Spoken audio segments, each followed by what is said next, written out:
Hey folks, this is JR with DIY Prepper. Welcome to the channel, and today we're going to be talking about prepping in small settings. And that could include things like apartments and condos, but it could also be maybe a house without a yard. Now, if you have something like a homestead or a large piece of property with a big house, of course you're going to have some advantages. You're going to be able to store more supplies, and you're also going to have the added benefit of being able to grow a garden, raise your own livestock, and in some cases even hunt on your own land. But I think that most preppers out there probably don't live in that sort of ideal situation. And one of the most important things to do is focus on priorities. That's going to be things like food and water, lighting and climate control, medical needs, communication, and then also hygiene. And that's very important because you have minimal space that you're able to use, so you need to be as intentional as possible when figuring out what you're going to store in it. And I think a good rule for that is to minimize the gear that you have, but maximize your supplies and your skills. Now, I do not mean don't have basic survival gear in. There should also be some overlap. Like, it's a bad idea to just have one way to cook off grid, but what I'm saying is every piece of gear that you have should have a definite purpose and use. You shouldn't just be a gear collector, because you really need to be using your money and your available space to store the things that are going to keep you alive the longest, and that's going to be things like food and water.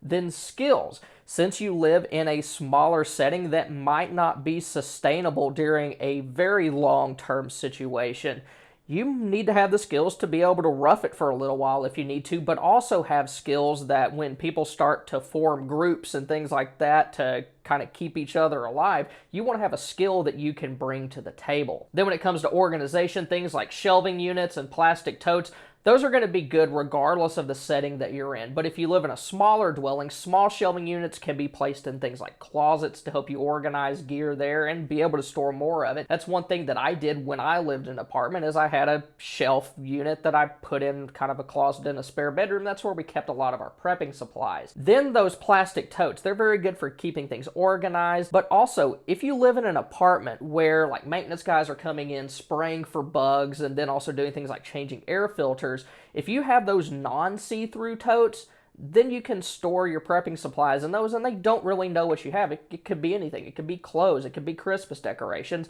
They don't know, and I think that's a good thing. And when it comes to finding places to store your gear, take advantage of places like under beds, under couches, beside your furniture. Then if you have something like a bookshelf or maybe a small piece of furniture that you use to organize Blu-rays and DVDs, chances are that those aren't going to take up that entire front-to-back space. So store things like canned goods or other small items behind those books and movies. And when it comes to food, canned goods are a very good option. Even though the cans take up a little bit of space, you're not going to have to store as much water, and you're not going to have to store as much fuel to prepare those. Now, of course, there's condensed soups, which require a little bit of water, but it's not going to be nearly as much as things like dried beans and rice. And also, all you got to really do is heat that stuff up. And some things like fruits, you don't have to heat up at all.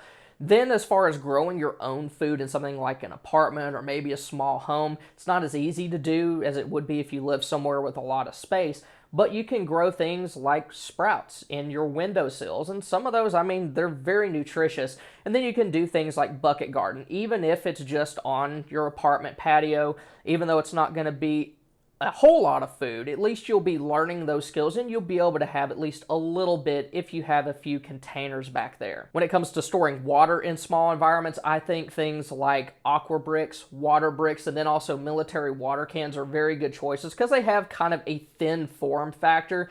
You can slide them in between, like maybe your couch and the wall if it's right up against it. You can slide like water bricks underneath your bed. Just be sure that the lid's on tight so that they don't leak. But things like aquatainers, they're a little bit bigger, so they're not as easy to hide different places. Then there's other things like water bobs and collapsible water containers, which don't take up a whole lot of room when you're not using them. But if you see a situation coming your way, then you can very easily get those out and greatly increase the amount of water that you have stored. If you live in an urban environment, especially like an apartment, having a Silcock key will allow you to get water from like spigots on the outside of commercial buildings. And that's even the case on some apartment buildings. They don't want you just going and then turning on the spigot, but if you have a Silcock key, if the water goes out and there's still a little bit of water in those pipes, then you can access it using that tool. Then you also really need to have a good water filtration system. Even though they're big and expensive, things like Berkeys, they're great because they can filter a lot of water, they remove a lot of contaminants, and they only use gravity to operate. And if that ain't working, we got some real problems. Now, as far as portable options, I think Grail is one of the best options out there, like the Grail GeoPress, because it can remove almost anything that you would need to remove from your water, even in an urban setting. Now, the downside to Grail, like water purifiers, is that their cartridges don't have as long of a lifespan as a lot of things, even like Sawyer's. So, I mean, maybe have like a Grail GeoPress and then like 1 or 2 extra cartridges, like purification cartridges for each member of your family. I know that that's kind of pricey, but having that would allow you to filter the water that you need if you have to leave your home and go somewhere safer. Then you also want to be aware of nearby water sources, things like creeks, streams, also lakes, ponds, so that you can scavenge water if you need to. Just, you really need to run that through a filter because there's no telling what's in it. Then also be able to collect rainwater or even collect snow and melt it for those more prolonged situations. When it comes to lighting and climate control, things like LED lanterns and battery-operated fans, they're good regardless of the setting that you're in, big or small. But one area that you have to be very careful of, especially if you live in an apartment or a rent house, is flame-based lighting or heat sources.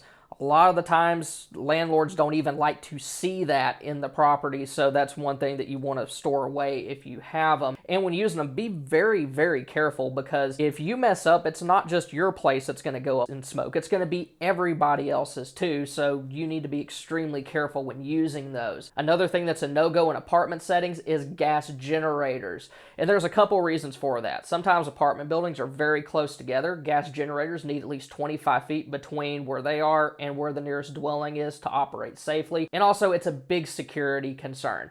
They make a lot of noise. They're going to draw a lot of attention. People are going to want to use them. And quite frankly, in an apartment setting, I don't really think that they're worth the trouble. But something like a solar generator, it can be useful. And if you have nice big windows, you might not even have to set those panels outside. A lot of panels, they have grommets on them, so where you can actually hang them in like a window. You might not get as much sun that way, but you should be able to have enough to do things like recharge batteries, charge up your phone, run some lights, and maybe a fan. And speaking of batteries, rechargeables are an excellent way to go, especially if you have a solar generator. And when it comes to small devices like radios, get something with both a hand crank and a solar power option like this one. So that way, if you're not able to use a generator, you don't have something like a solar generator, you can at least set it in the windowsill to let it charge during the day and use the hand crank to get a little bit more power if you need it. Medical and hygiene needs are going to be pretty much the same whether you live in a small setting or a larger piece of property. The only difference is how are you going to organize that stuff? How are you going to store it so you have what you need? Be sure to squish down things like toilet paper and paper towels to kind of make it more compact and easier to store. But one thing that's going to be very different in a small setting, especially something like an apartment, is safety. One big concern is going to be fire. It doesn't matter if you're doing everything in the world right, your neighbor might not be, and then everybody loses all their stuff. So in addition to, of course, having things like fire extinguishers and smoke alarms, also have your gear organized so that if something happens, you can at least toss it outside quickly. Don't put yourself in danger trying to scavenge and salvage things, but you need to be able to get some of your stuff outside as quickly as possible. Also, blackout curtains are another very good idea in like close quarter settings or an urban environment, because you don't want to be the only person in your apartment complex that has light coming out of the window when everybody else is sitting in darkness. So those blackout curtains are going to kind of help conceal the fact that maybe you have something like an LED lantern. And also, being able to barricade your door is very important.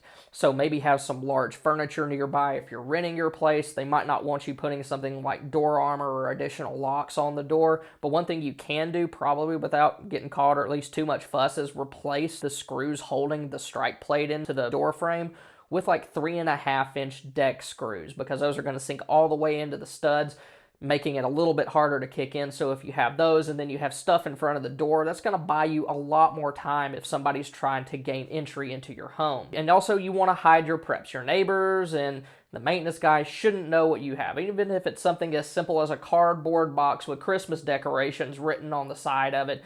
just something that will conceal the fact that you have a whole lot of supplies with you. And one very important thing to keep in mind if you live in a smaller dwelling is that you need to be prepared to leave if the occasion calls for it. And don't get me wrong, I know in most cases bugging in is your best option. I completely believe that. But if you're in a situation where you're running out of supplies and it becomes unsafe to stay where you are from a security standpoint or maybe a weather event, you need to have a plan in place that will allow you to get out. And that starts with your vehicle. Make sure it's well maintained. You're up to date on your oil changes. Your tires are not bald. And you have ways to take care of minor problems, like you can inflate a tire, you can jump start your vehicle. And also, you need to know exactly what you were going to take with you. So have something like a checklist. Practice loading those things. That's another time when like non-see-through plastic totes come in handy because people can't really tell what you're loading up. They don't have any clue what you're doing, but also be discreet about it. Then having something like a folding wagon or a folding cart is a good idea because that can allow you to load up your supplies faster.